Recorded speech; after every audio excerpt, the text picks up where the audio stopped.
میرے رسول پاک علیہ کے صحابہ کے قریب دنیا داری آ سکی نہیں آئی۔ حضرت ابو بکر صدیق نے پانی مانگا تو لوگوں نے دودھ دیا، فرمایا پیچھے کرو۔ ابو بکر نے نعمتیں چھوڑ دیے۔ اب ابو بکر وہ والا کام کرتا ہے جو رسول پاک نے کیا ہے، فرمایا نہ دودھ شاید پیش نہ کرو، جو مانگتا ہوں بس وہ دو۔ حضرت ابو بکر صدیق نے بڑے مالدار تھے۔ حضرت عمر فاروق رضی اللہ تعالیٰ عنہ کے پاس صحابہ کرام جمع ہو کے آئے، کون سا ایسا شخص ہے جس کی تنخواہ میں اضافہ ہو جائے؟ تو لوگ کہتے ہیں نہیں نہیں مجھے نہیں چاہیے، پر ہم نے وہ لوگ دیکھے ہیں۔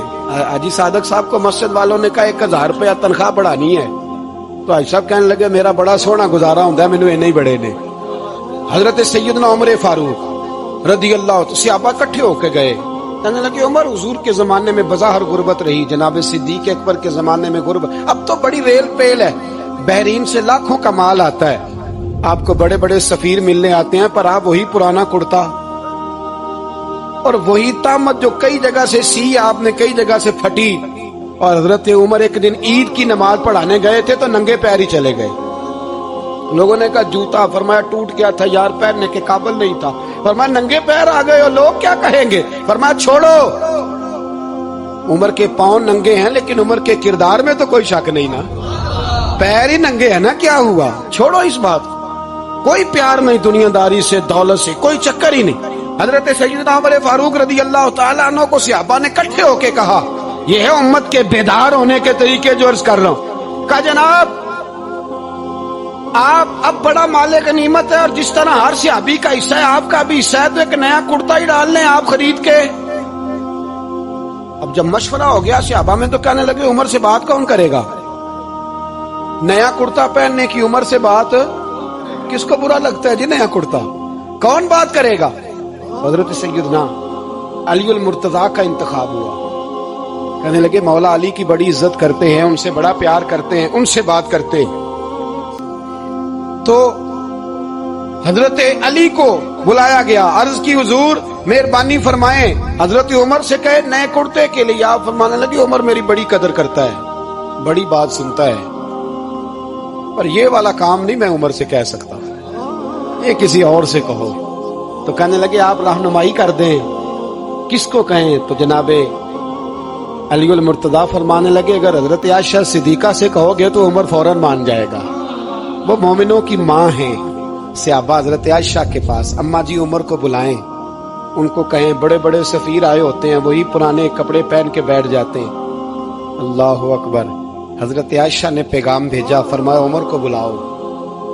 عمر فاروق دوڑے ہوئے آئے، پردے کے پیچھے حضرت عائشہ کے پاس گھٹنوں کے بل، اماں جی دیر تو نہیں کر آیا میں آنے میں، حکم ہو، حضور کے گھر سے پیغام آیا، بڑے بڑے سفیروں کو چھوڑ کے بھاگے۔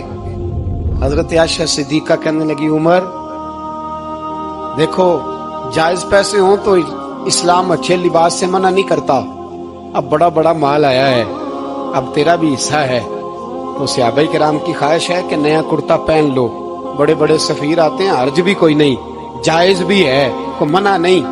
حضرت عمر نے گردن جھکا، جی اماں جی، جی اماں جی، جی اماں جی۔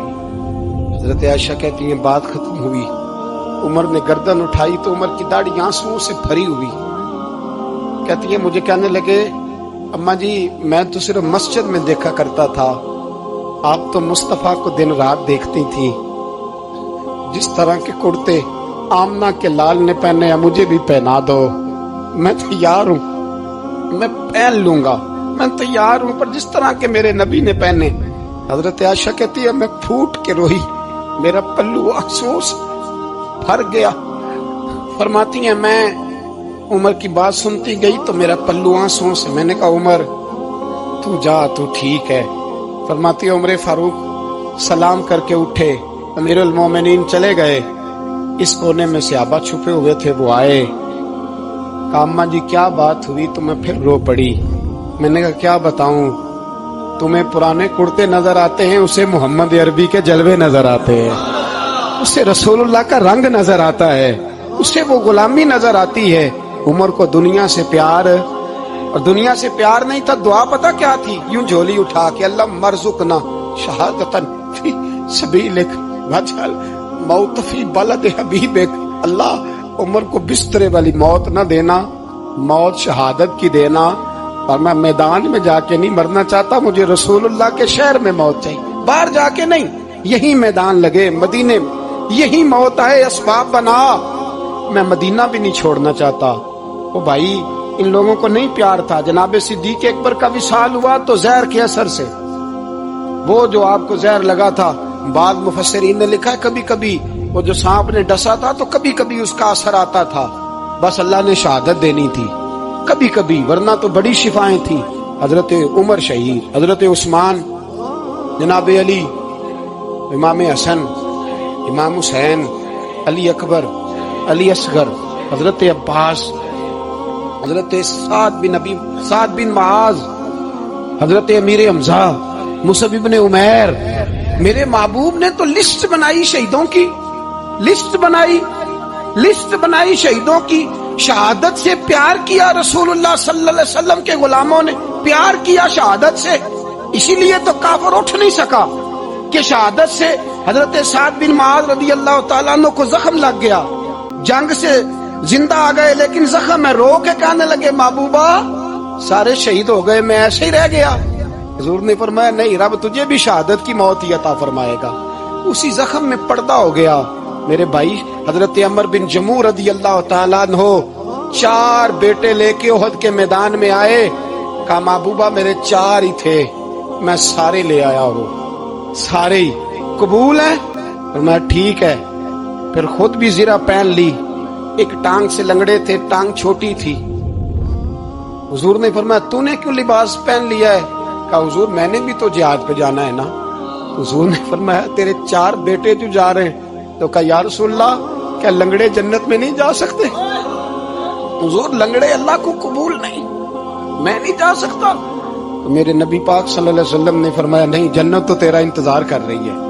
کہا حضور پھر میں بھی جاؤں گا، بچے جائیں گے تو میں بھی جاؤں گا۔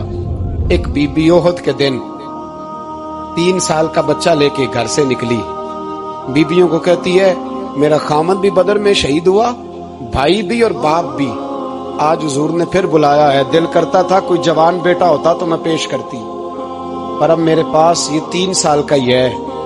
بچہ لیا مدینے میں مسجد نبوی میں، حضرت بلال سے کہنے لگی 2 منٹ حضور کا دیدار چاہیے۔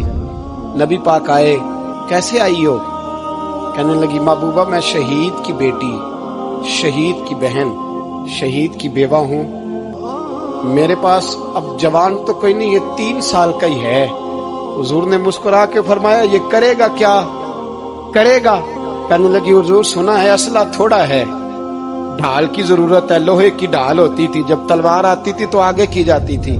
کہا محبوبہ میرا شہید کی اماں بننے کو بڑا دل کرتا ہے، یہ میرا 3 سال کا لے جاؤ، جب تیر آپ کی طرف آیا تو میرا بیٹا آگے کر دینا، یہ ڈھال کا کام تو دے گا نا۔ ہنستے ہوئے محبوب کی آنکھوں میں آنسو آئے، بچے کو پکڑ کے سینے سے لگایا، ماتھا چوما، فرمایا جا تیرے ساتھ وعدہ ہے، قیامت کے دن تجھے شہید کی اماں کہہ کے ہی پکارا جائے گا، وعدہ ہے تیرے ساتھ تجھے شہید کی۔ میرے بھائی مرنے کو دل ہی نہیں مسلمان، میرے نبی پاک صلی اللہ علیہ وسلم نے فرمایا جس کے دل میں کبھی شہادت کی آرزو پیدا نہیں ہوئی، اس کے سینے میں دھڑکنے والا دل مومن کا ہے ہی نہیں، وہ تو منافق ہے۔ جو کبھی دین کے رستے میں شہید ہونے کو، میرے بھائیوں دین کو بڑی ضرورت ہے، بڑی ضرورت ہے، بڑی۔ اے خاصائے خاصان رسول وقت دعا ہے، امت پہ تیری آ کے عجب وقت پڑا ہے، وہ دین جو بڑی شان سے نکلا تھا وطن سے، پردیس میں وہ آج غریب الغربا ہے۔ فریاد ہے اے کشتی امت کے نگہباں، بیڑا یہ تباہی کے قریب آن لگا ہے۔ اور ایک شاعر قلم توڑ گیا، کہنے لگا تجھ سے فریاد ہے اے گنبد خضرا والے، تجھ سے فریاد ہے اے گنبد خضرا والے، کعبے والوں کو ستاتے ہیں کلیسا والے، تجھ سے فریاد ہے اے گنبد خضرا۔ اپنے اندر دین کا درد پیدا کرو، ذوق پیدا کرو، مسلمان بن کے جینا